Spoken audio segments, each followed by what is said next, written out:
Welcome to my channel iFly. This is our fourth video in the series of online video session for the class 10th students, and the topic which we are going to discuss today, that is work. Torque, centrifugal force, centripetal force, uniform circular motion, center of gravity, ये सारे topic हम cover कर चुके हैं previous videos में. अगर आपने वो वीडियोस नहीं देखी है तो लिंक डिस्क्रिप्शन में है, आप वहाँ से चेक करिए, वीडियोस देखिए और चैनल को सब्सक्राइब कर लीजिए ताकि आपको वीडियोस तुरंत मिल जाएं. चलिए शुरू करते हैं आज की video.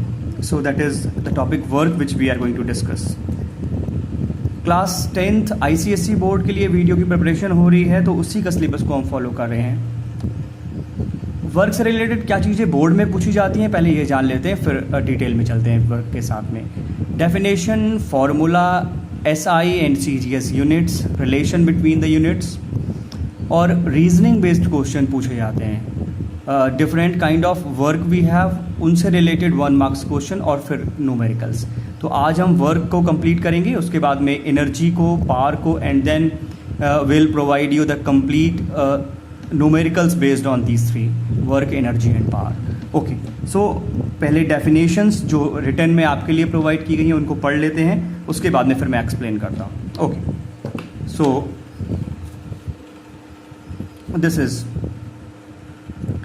Work is said to be done only when a force or its component causes a displacement in its direction. Work is defined as the product of force and the displacement in the direction of force. तो जो आपको screen पे अभी दिख रहे हैं page, यहाँ से आपको अपनी फेयर कॉपी में लिख लेना है, नोट्स बना लेने हैं और इसके बाद जो मैं एक्सप्लेन करूँगा वो आप देखें. Okay, so what is work. जो कुछ भी मैं यहाँ पे एक्सप्लेन करूँगा उससे आप बहुत ध्यान से देखो, समझो. होपफुली आपके सारे डाउट्स वर्क से रिलेटेड आज दूर हो जाएंगे. Okay, so what is work done. Work is very simple. W is equals to Fs. Force, displacement, दो चीजें एक साथ होंगी तो वर्क होगा. If we are applying a force on any body and the body not displaces, displacement नहीं है, force है, तो वर्क नहीं है. Okay, if the body displaces and we don't have work, तब भी वर्क नहीं है. If we have work as well as if we have force and the displacement together, तो हम बोलेंगे कि वर्क है. तो एक नॉर्मल जो कंडीशन रहती है कि हम कुछ भी कर रहे हैं तो हम वर्क कर रहे हैं, ऐसा फिजिक्स में नहीं है. If you are reading a newspaper, not honestly you are doing a work. तो वर्क फिजिक्स के अकॉर्डिंग क्या होता है, work is said to be done if force applied on an object and the object is displaces. तो displacement का होना और force का होना, दोनों का होना जरूरी है, देन ओनली वी से कि हम वर्क कर रहे हैं. अदरवाइज हम ये बोलेंगे वर्क नहीं भी हो रहा है. सो डिपेंड अपॉन द फिजिक्स. हम फिजिक्स को पढ़ रहे हैं तो उसकी जो क्राइटेरिया क्या है कि वर्क तभी होगा अगर वहाँ पे फोर्स होगा और डिस्प्लेसमेंट होगा. दूसरी चीज, work is a scalar quantity, it is not a vector quantity. तो ये बात आपको याद रखनी है. अब बात करते हैं कि कैलकुलेशन कैसे होगी वर्क की. ये तो हमें पता लग गया कि अगर कहीं पे फोर्स है, द कार इज मूविंग, तो वहाँ पे फोर्स भी है अप्लाइंग बाय द इंजन और कार मूव भी कर रही है, डिस्प्लेसमेंट भी हो रहा है, हम बोलेंगे there is a work. A boy is playing, तो वो मूव भी कर रहा है, वहाँ पे फोर्स भी है, वहाँ पे डिस्प्लेसमेंट भी है. तो हमको सिंपल क्या चीज़ समझनी है, अगर हम ये चेक कर रहे हैं there is any kind of work और नॉट, तो सिर्फ देख के हमको नहीं बताना कि वो काम हो रहा है या वो काम नहीं हो रहा. वर्क के पीछे हमको दो चीज़ें देखनी है कि फोर्स होना चाहिए और सेम टाइम पे डिस्प्लेसमेंट भी होनी चाहिए. दोनों चीज़ें होंगी तो हम ये बोलेंगे there is a work, otherwise work is not there. Now the time for calculation. कैसे कैलकुलेशन करेंगे, फॉर्मूला क्या बनेगा. तो इसके लिए बड़ी सिंपल सी बात आप याद रखो. अगर हमारे पास कोई एक बॉडी है, आप देख रहे हो, हमने इस पे फोर्स लगाया F in a particular direction and the body moves in the same direction. तो डिस्प्लेसमेंट यहां से यहां तक s और आपने फोर्स लगाया था F और यहां ये पे डिस्प्लेसमेंट हो गई। तो वर्क कैसे कैलकुलेट करेंगे? W is equals to F S, W is equals to F S to S. Okay, तो हमें वर्क मिल जाएगा। ये कब यूज करेंगे?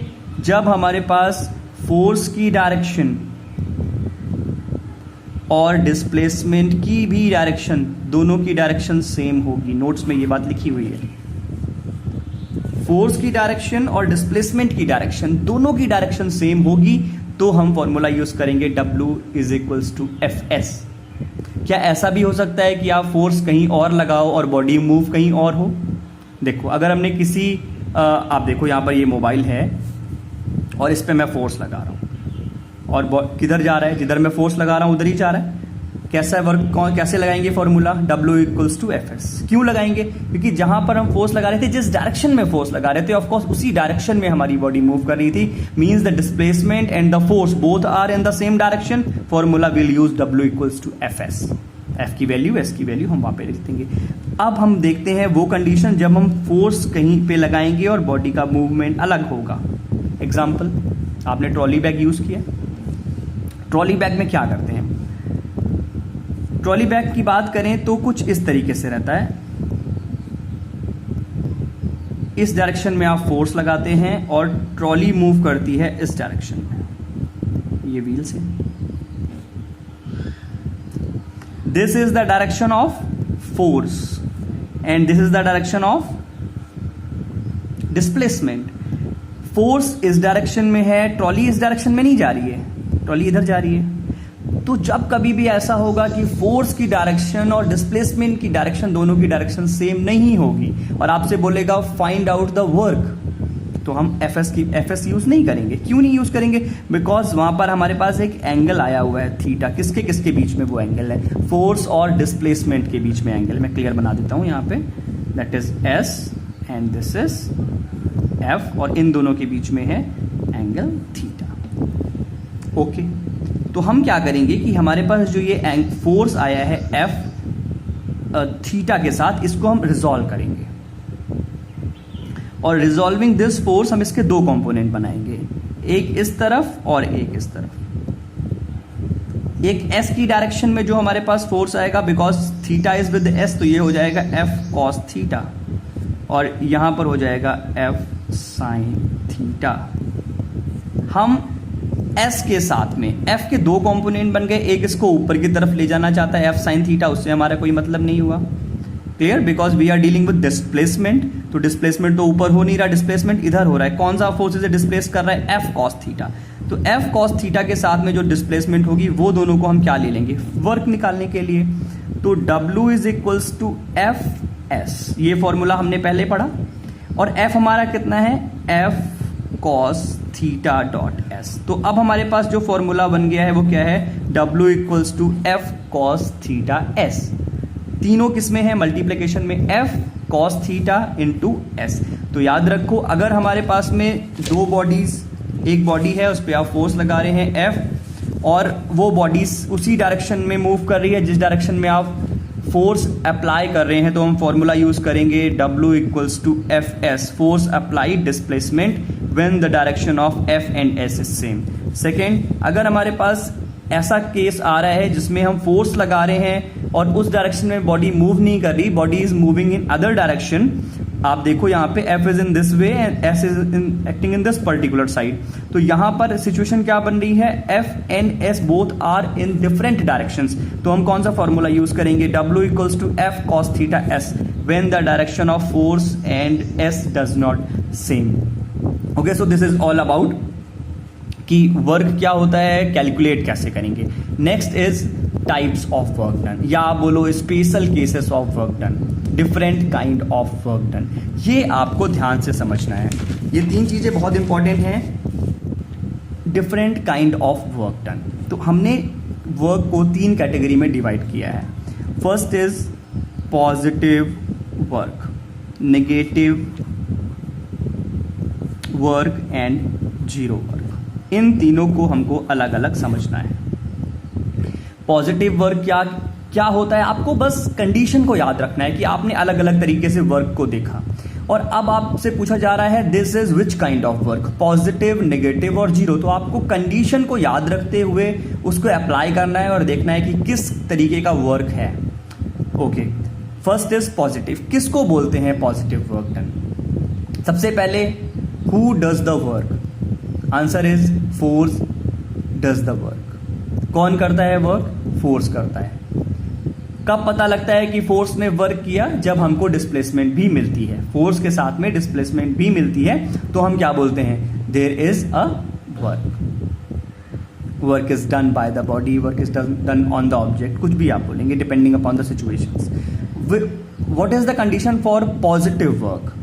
तो पॉजिटिव वर्क के लिए आप याद रखिए डायरेक्शन ऑफ फोर्स। मेरी बात बिल्कुल ध्यान से सुनिए। Direction of force applied and the direction of displacement, if both are same, तो आप क्या बोलोगे? That is positive work done. That is what? Positive work done. तो दो चीजें आपको देखनी है, if the direction of force applied and the displacement is same, तो हम बोलेंगे that is a positive work done. अभी आगे एग्जाम्पल लेंगे तो आपको क्लियर होगा। ओके, कौन सा फॉर्मूला यूज करेंगे? W equals to F cos theta S. क्यों इसको यूज कर रहे हैं? क्योंकि ये सबके लिए एप्लीकेबल है। आप W equals to F S रखोगे तो वो सिर्फ सेम के लिए है। If when the direction of force and displacement is same, तो आप यूज करोगे W equals to F S.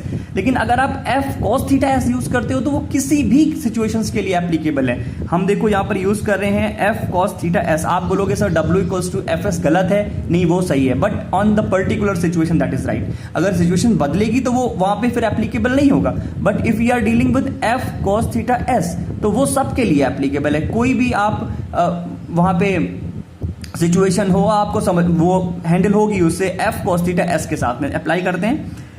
अगर हमारे पास डायरेक्शन सेम है, देखो ये हमारे पास एक बॉडी है, इस पे ये एफ और इसी के ऊपर ये एस। बताइए दोनों के बीच के एंगल कितना है? एफ और एस के बीच का एंगल कितना है? Theta equals to zero. In this particular case theta equals to zero. तो यहां पर आप देखो F cos 0 into s. Okay, f cos 0 into s and f cos 0 into s that is, और cos 0 की वैल्यू कितनी होती है? cos 0 की वैल्यू होती है 1। ये हम मैथ्स में पढ़ते हैं। cos 0 इक्वल्स टू 1 होता है, तो यहां पर 1 हमारे पास आंसर कितना आया? fs। w equals to F जो हमने पहले याद किया था। Because in the positive work done the angle between force and displacement is zero. Angle जो बनता है, थीटा जो बनता है एफ और एस के बीच में, in the case of positive work done उसकी वैल्यू जीरो होती है। Theta equals to zero. तो जब हम यहाँ पे कॉस थीटा की जगह पे जीरो लिखते हैं तो बन जाता है कॉस जीरो, और कॉस जीरो की वैल्यू होती है 1, तो ये निकल के आता है एफ एस। तो हम इसे क्या याद कर लेते हैं? F S, but actually that is F cos theta S. Examples बाद में लेते हैं, आगे बात करते हैं नेगेटिव वर्क की। पॉजिटिव किसको बोलेंगे? When the direction of force and displacement is same, that is the kind of positive work. Negative की बात करिए, नेगेटिव में क्या होगा? एफ की डायरेक्शन इस तरफ होगी और एस की डायरेक्शन इस तरफ होगी। मतलब क्या? दोनों की डायरेक्शन कैसी होगी? अपोजिट डायरेक्शन होगी। और एंगल कितना बनेगा? ये एंगल कितना बनेगा? 180 degree. That is clear. Positive में कितना एंगल बन रहा था? ये देखिए यहां पे पॉजिटिव में 0 बन रहा था। In the positive work done theta equals to 0 F S के बीच में। किसके बीच का थीटा देखते हैं? फोर्स और डिस्प्लेसमेंट के बीच के एंगल को हम थीटा यहां पर कंसीडर कर रहे हैं और उसी को देखेंगे कि वो 0 है या कितना है। निगेटिव वर्क में उसकी वैल्यू कितनी आ रही है? 180 डिग्री। फिर से हमने यूज किया W equals to F cos theta S, और कॉस थीटा की वैल्यू 180 और कॉस 180 की वैल्यू कितनी होती है? -1, so it is minus F S. तो जब हमारे पास में कुछ ऐसी सिचुएशन होगी कि आप फोर्स लगाएंगे एक डायरेक्शन में, देखो यहां पे मैं बता रहा हूं, आप फोर्स लगा रहे हैं इधर इस तरफ और बॉडी जा रही है इस तरफ अपोजिट डायरेक्शन में। जब जिस डायरेक्शन में फोर्स लगाएंगे उसकी अपोजिट डायरेक्शन में बॉडी का डिस्प्लेसमेंट होगा, तो वो हमारे पास किस तरीके का वर्क होगा, that is negative work done. Examples अभी हम डिस्कस करेंगे आपके साथ में। कंडीशंस हमने पढ़ ली, W equals to F S that is positive work done, W equals to minus F S that is negative work done. Condition क्या है कि थीटा की वैल्यू कितनी होनी चाहिए, 180 degree. Okay, next is and the last is that is zero work done. Zero को थोड़ा ध्यान से समझिए, जीरो वर्क डन क्यों बोल रहे हैं। सबसे पहले तो कंडीशन याद रखिए, जब हमारे पास फोर्स की डायरेक्शन और डिस्प्लेसमेंट की डायरेक्शन, दोनों के डायरेक्शन के बीच में 90 डिग्री का एंगल होगा, तो हम उसे क्या बोलेंगे, जीरो वर्क डन। दोबारा सुनिए, if the angle between the force and the displacement is right angle 90 degree, कुछ ऐसी कंडीशन हुई कि आप फोर्स लगा रहे हैं इस तरफ और बॉडी मूव कर रही है perpendicular to the application of force, तो वहां पर जो हमारे पास वर्क डन निकल के आएगा उसे हम बोलेंगे जीरो वर्क डन। तो अगर हम इसको अपने फॉर्मूले में अप्लाई करेंगे, F cos theta S and theta equals to 90 and cos 90 we know that is zero, cos 90 is 0, then it becomes complete 0, W equals to 0 and this is called zero work done।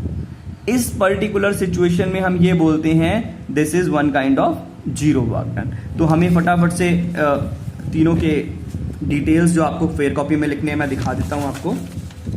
This is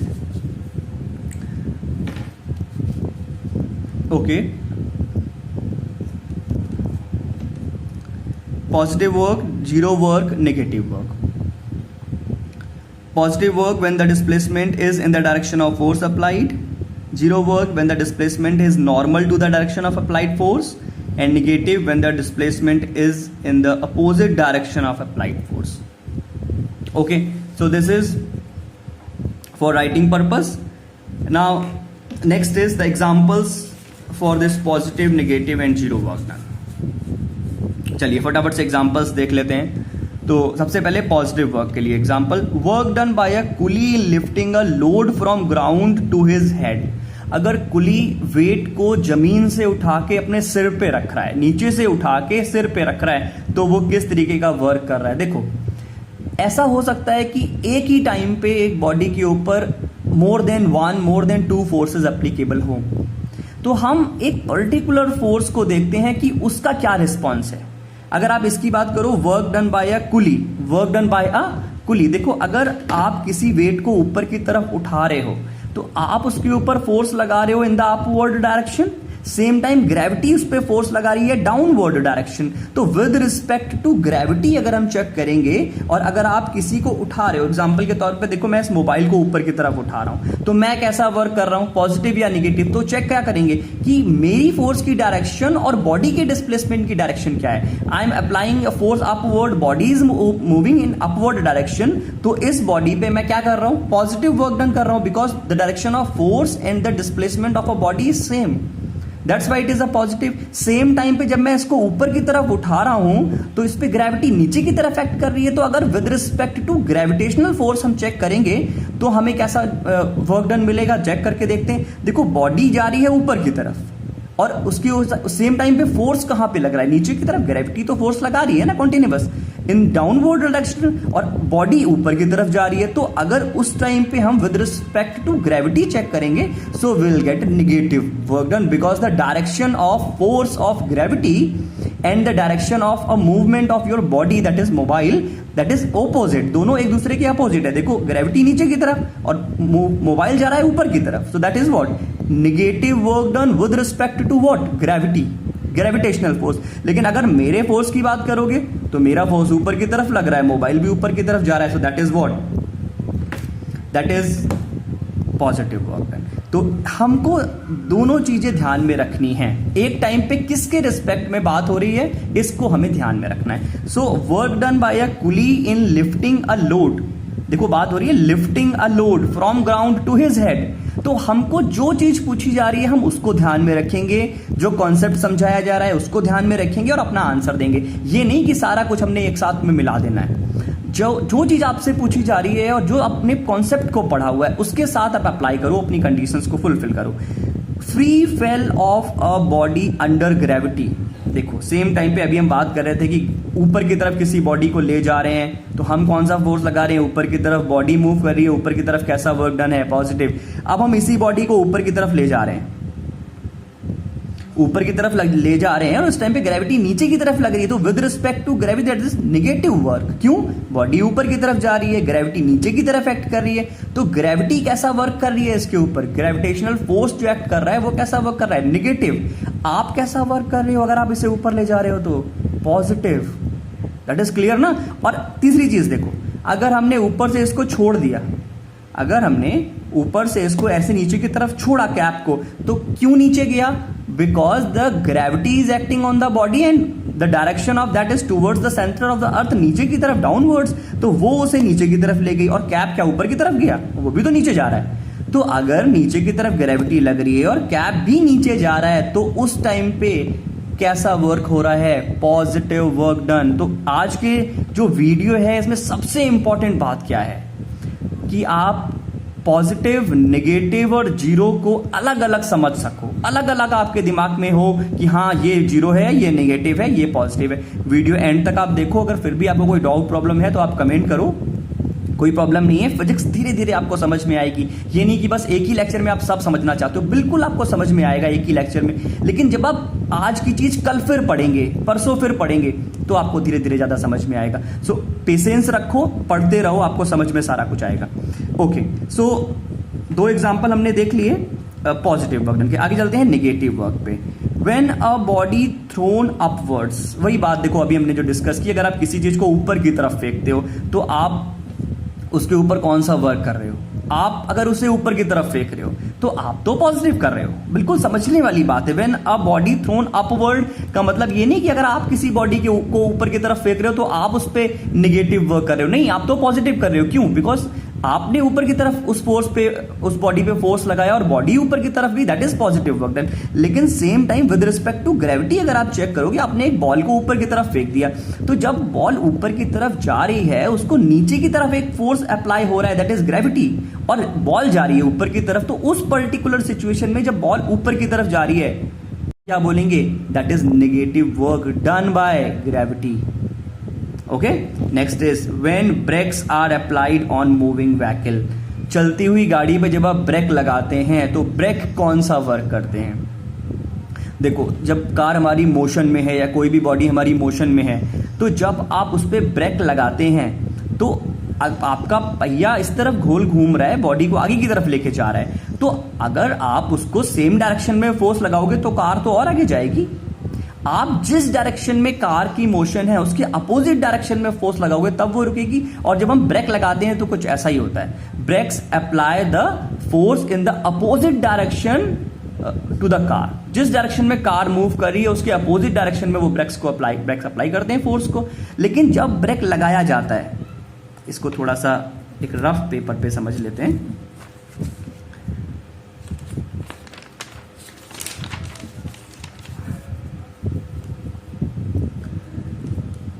this is a car moving in this direction, ठीक है। इस समय क्या है, engine जो car का है वो इधर फोर्स लगा रहा है, कार इधर मूव कर रही है, दैट इज पॉजिटिव वर्क। ये है कार।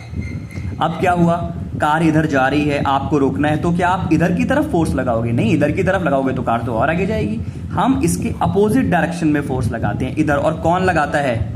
ब्रेक्स। जो ब्रेक्स गाड़ी के अंदर होते हैं वो व्हील्स पे अपोजिट डायरेक्शन में फोर्स लगाते हैं। और अगर इस टाइम पे, जहां पर मैं डार्क कर रहा हूं, अगर यहां पर ब्रेक लगाया है तो तुरंत गाड़ी यहां नहीं रुकती। ब्रेक लगाते हैं तो ब्रेक इस तरफ फोर्स अप्लाई करते हैं व्हील्स पे, और थोड़ी देर के लिए कार का मोशन क्या होता है, इस तरफ। जब ब्रेक अप्लाई कर रहे होते हैं फोर्स टायर के ऊपर, उसका डायरेक्शन देखिए, और उसी टाइम पे जो कार का मोशन है, डिस्प्लेसमेंट ऑफ कार है, वो किधर है? तो डिस्प्लेसमेंट ऑफ कार इस तरफ होता है जब आप ब्रेक लगाते हैं for a certain period of time, और force brake applied by brake वो इस डायरेक्शन में। तो हम ये बोल देते हैं कि that is negative work done when we apply brakes on a car. Okay, when brakes are applied on moving vehicle, that is negative work done. एक और देख लेते हैं, work done by frictional force. हाँ जी, फ्रिक्शन का force जब हम लगता है किसी बॉडी के ऊपर तो वो कैसा वर्क करता है, हमको पता है फ्रिक्शन अपोजेस द मोशन, तो simply it is slide similar to the condition of this brakes. तो जब फ्रिक्शन फोर्स लगता है किसी बॉडी के ऊपर, इधर की तरफ बॉडी जा रही है, कांटेक्ट में है, तो फ्रिक्शन किधर लगेगा, अपोजिट डायरेक्शन में, और सेम टाइम पे बॉडी किधर जा रही है, इन दिस पर्टिकुलर डायरेक्शन, तो that is work negative work done. चलिए अब बात करते हैं जीरो वर्क डन का, इसको थोड़ा ध्यान से समझिए। जीरो के लिए क्या हमें देखना है कि फोर्स और डिस्प्लेसमेंट के बीच में एंगल कितना बनेगा, 90 डिग्री, और अगर ऐसा होगा तो उस पर्टिकुलर केस को हम क्या बोलेंगे, जीरो वर्क डन। दो एग्जांपल मैंने लिए, earth moving around the sun and when a stone is whirled by a string in circular path.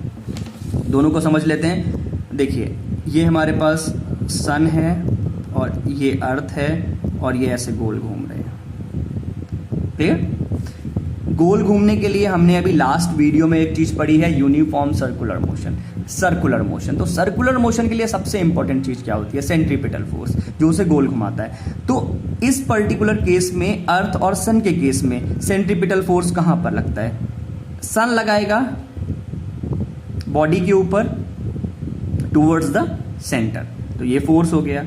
और बॉडी मूव किधर करेगी, इस पॉइंट पे देखोगे तो ऐसे, मतलब इनके बीच में 90 डिग्री बनता है। ये हम पढ़ चुके हैं कि सर्कुलर मोशन में जो इंटेंशन होती है बॉडी की किसी भी इंस्टेंट पे, आप यहां चेक करो, इस पॉइंट पे बॉडी किधर जाना चाहती है, टेंजेंट आपको बनाना पड़ेगा इस पॉइंट पे इस तरीके से, और यहां से सेंटर की तरफ ये फोर्स, ये हम पढ़ चुके हैं पिछले लेक्चर में। F and this is S, body जाना किधर चाहती है, इस पर्टिकुलर डायरेक्शन में, फोर्स किधर लग रहा है, इधर, और दोनों के बीच का एंगल क्या होता है, 90 डिग्री। तो अर्थ जब सन के चारों तरफ घूम रही होती है तो ऐसा पर्टिकुलर कुछ सिचुएशन बनता है क्या, कि सन उसके ऊपर फोर्स लगाता है F टूवर्ड्स द सेंटर, और उस पॉइंट बॉडी किधर मूव करना चाहती है, 90 डिग्री पे। इंटेंशन राइट एंगल होती है हर पॉइंट पे, ईच एंड एवरी पॉइंट जब ये फोर्स लगता है तो बॉडी गोल घूमती है। लेकिन अगर एक पॉइंट पे आप चेक करोगे तो जाना किधर चाहती है, perpendicular to the direction of application of force. Application of force के परपेंडिकुलर बॉडी जाना चाहती है इन द सर्कुलर मोशन। इसलिए जो ये वाला एग्जांपल हमने लिया है, earth moving around the sun, that is what example of zero work done. इसमें हम क्या बोलेंगे, the work done is zero, that is a case of zero work done. Okay, next is when a stone is whirled by a string in a circular path. एक stone को आपने रस्सी में बांधा हुआ है और आप उसे गोल घुमा रहे हैं, इस तरीके से आपने एक स्टोन को रस्सी में बांधा और आप उसे ऐसे गोल घुमा रहे हैं, सर्कुलर घुमा रहे हैं, तो क्या वहां पर कैसा वर्क डन है, फिर से वही बात, अगर सर्कुलर मोशन हो रहा है तो क्या पर केस बनेगा कि हर पॉइंट पे फोर्स की डायरेक्शन टुवर्ड्स द सेंटर और बॉडी के मूव करने का इंटेंशन परपेंडिकुलर, डिस्प्लेसमेंट किधर हो रही है, परपेंडिकुलर, एंगल कितना बन रहा है, 90 डिग्री। तो जहां भी सर्कुलर मोशंस होंगे वहां पर हम क्या मानेंगे, that is a example of zero work done. Okay, so this is all about the positive work, negative work, zero work. फटाफट से यूनिट्स की बात कर लेते हैं। Unit for work, okay, so SI unit is newton metre और joule. कहाँ से आया है हमें पता है, W equals to FS। Force की SI यूनिट न्यूटन, डिस्प्लेसमेंट की metre, so that is newton metre, frequently called joule. Okay, CGS की बात करें तो फोर्स की यूनिट डाइन एंड डिस्प्लेसमेंट की सेंटीमीटर, सो दैट इज अर्ग, दैट इज कॉल्ड अर्ग, dyne centimetre, that is called अर्ग। यहाँ पे छोटा सा एक रिलेशन है, रिलेशन बिटवीन जूल एंड अर्ग, उसमें कुछ भी नहीं हमने किया। 1 जूल इक्वल्स टू 1 जूल क्या होता है, तो 1 जूल कब होगा, जब हमारे पास फोर्स कितना होगा, 1 न्यूटन, और डिस्प्लेसमेंट कितना होगा, 1 metre. So what is 1 joule, 1 joule work is said to be 1 joule when the force application is 1 newton and the body displaces 1 metre. तो 1 joule equals to 1 newton into 1 metre, and how much is 1 newton, that is 10 to the power 5 dyne. Okay, so ये कैसे आया, ये हम पढ़ चुके हैं पहले। 1 newton equals 10 to the power 5 dyne, तो यहाँ पे 10 to the power 5 हमने लिख दिया, एंड 1 न्यूटन की जगह पे, and 1 metre equals to 100 centimetre, that is 100 centimetre, and when you calculate 10 to the power 5, 10 to the power 2, this is dyne centimeter, becomes 1 joule equals to 10 to the power 7 dyne centimeter, and this dyne centimeter is called erg. 1 joule equals to 10 to the power 7 erg. So this is all about the topic work फटाफट से recall कर लेते हैं, क्या हमने पढ़ लिया है अभी।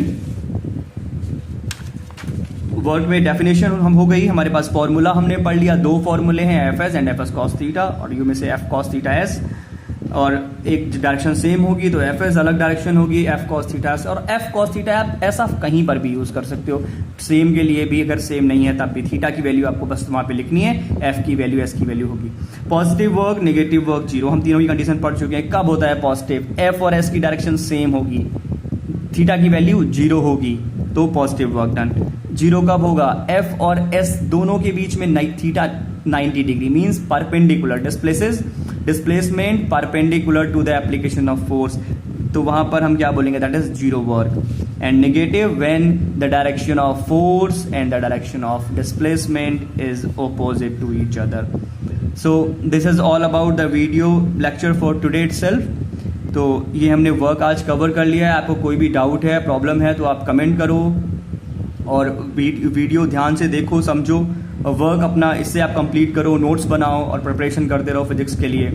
नेक्स्ट वीडियो में हम बात करेंगे पावर और एनर्जी की। Okay, keep watching, thank you.